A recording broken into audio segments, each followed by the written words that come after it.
Sobre esse assunto, sobre os custos de produção, nós vamos agora conversar com o Iberville Neto, que já está conosco. Gleidson, vamos ao Iberville. Boa tarde, Iberville. Prazer em tê-lo mais uma vez conosco. Boa tarde, Braga. Boa tarde a todos. É um prazer, Braga. Bom, quando a gente fala sobre prejuízos, é lógico que cada qual tem na ponta do lápis aquilo que lhe cabe, né? Mas os custos de produção dispararam e achataram, né? Logicamente deixaram muitos pecuaristas contra a parede, né? Porque a arroba do boi gordo não apresenta uma recomposição, muito menos uma recuperação dos preços, não, Iberville? Isso, Braga. Nós observamos um aumento dos custos ao longo de 2022. O que deu uma certa folga foi o boi magro, né? E a gente fez uma conta, até inspirado numa reportagem que saiu no Notícias Agrícolas, a gente fez uma conta do resultado do confinamento atualmente. Usando referências do IMEA, né? Ou seja, um boi magro aí, média estadual de 3.347, um preço de venda de R$ 244 e um custo de diária de R$ 16. Esse custo de diária eu peguei lá do terceiro relatório de intenção de confinamento do próprio IMEA também. O milho subiu um pouquinho de lá para cá, mas como foi o período de entrada desse gado, a gente considerou essa referência. E considerando aí 1,6 kg de ganho médio diário, um rendimento de 54%, esse animal vai sair com 18,7 arrobas e vai ter um resultado negativo de R$ 375 por cabeça. Então, realmente... Inclusive, Iberville, me perdoa.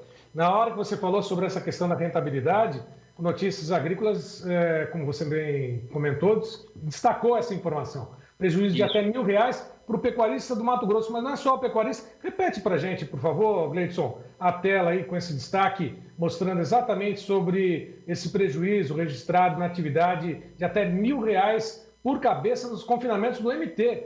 Né? Agora, esse prejuízo é lógico, para cada região tem um peso diferente, né? Mas o prejuízo é existente e existe nesse momento na atividade, né?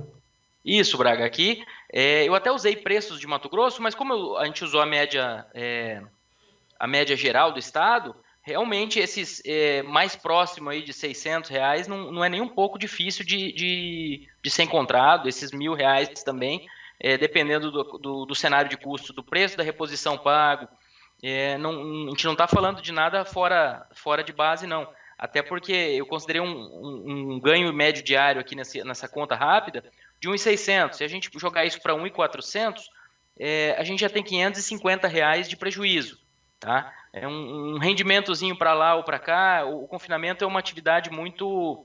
É uma atividade de precisão, né? Então, dentro da pecuária, é o suprassumo ali da necessidade de acompanhamento de custos, de desempenho, de resultado. É o que mais dá resultado numa média histórica por área, sem dúvida, mas é o que mais tem risco também, porque tem essas oscilações e qualquer coisa, qualquer momento errado de compra ou de venda impacta diretamente o resultado, né? Enquanto numa atividade de cria, o produtor tem um resultado médio menor, mas ele tem oscilações, a variabilidade dos resultados dele ao longo dos anos é um pouco menor.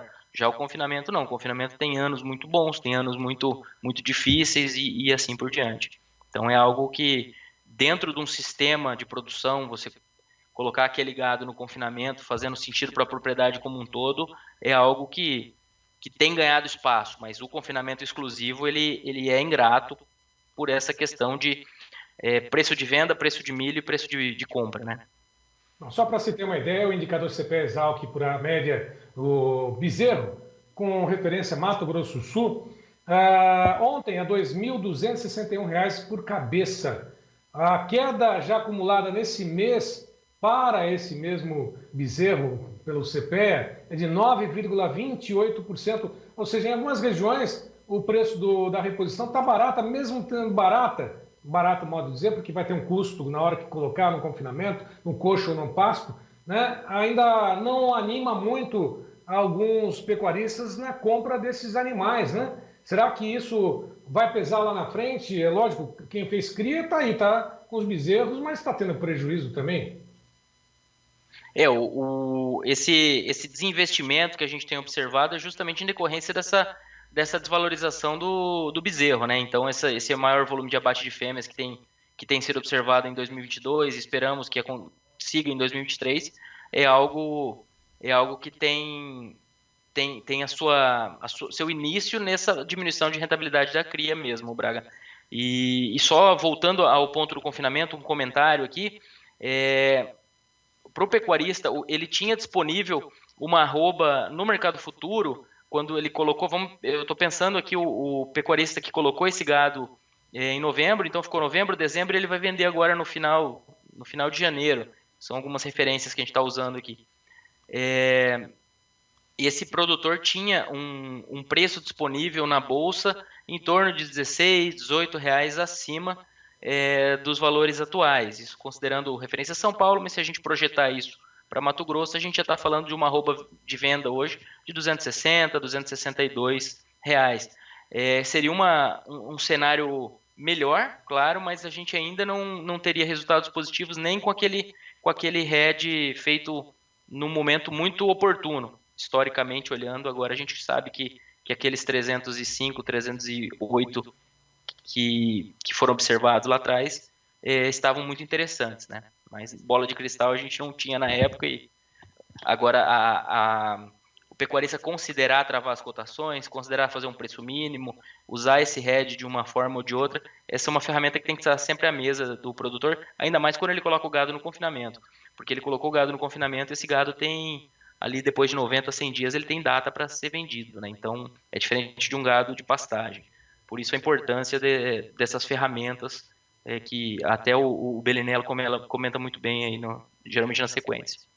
Bom, nós temos aí um indicador hoje, aliás ontem a R$ 276,95, a queda só ontem foi de 3,40%, bateu os R$ 276,95, um indicador aí, lógico, que é formado pelas informações, né, daquilo que realmente é efetivado nas negociações, nas praças pecuárias pesquisadas aí pelo próprio CPE. Agora, de qualquer forma, observando toda essa situação, né, da pecuária, dos preços, teve China, teve Indonésia, tem a expectativa do aumento do mercado interno aí, pelo menos consumindo um pouco mais, né, o escoamento de carne. É lógico, eu te coloco uma pergunta, né? Coloco a você uma pergunta que a gente recebe com frequência. Os preços vão voltar aos R$300 ou ultrapassar isso? Em algum momento vai acontecer. Mas será que no curto prazo acontece? Só para poder finalizar contigo, Iberville. Braga, os R$300 a gente está falando aí de 15, R$20 acima do patamar atual. Nós temos ouvido falar, os negócios têm ocorrido, alguns negócios acima dessas referências aí de 275, 280. Então, negócios acima desses patamares têm ocorrido em situações mais pontuais. Eu não diria que está no nosso radar um 300 tão fácil, mas ao longo do ano chegar nos 300 eu também não acho que seja improvável, até porque, como a gente comentou nesses últimos dias, R$15 em uma arroba de 300, a gente não está falando de uma variação tão grande percentualmente, né? Mas eu acho que o produtor contar com essa valorização não é a estratégia indicada, não seria o que a gente recomenda. Mas eu não apostaria contra uma arroba de R$300 aí ao longo do primeiro semestre, mesmo esperando um cenário de maior oferta de fêmeas. E isso por quê? Porque China daqui a pouco está voltando às compras, então a gente tem que acompanhar de perto. Só que, por outro lado, a gente tem que acompanhar de perto também o cenário de inflação nos Estados Unidos, como que isso vai impactar a taxa de juros deles e como que vai impactar a relação de câmbio com o real, porque o dólar tem se desvalorizado frente a uma cesta de moedas, aí o tal do DXY, né? Então, a gente tem que acompanhar tanto a nossa turbulência própria aqui, os nossos próprios problemas que afetam o câmbio, como esse cenário de força internacional da moeda americana. Iberville, mais uma vez, obrigado pela participação. Amanhã tem um encontro marcado com todos aqui, hein? Um abraço para você, até amanhã. Um abraço, até mais, obrigado. Obrigado.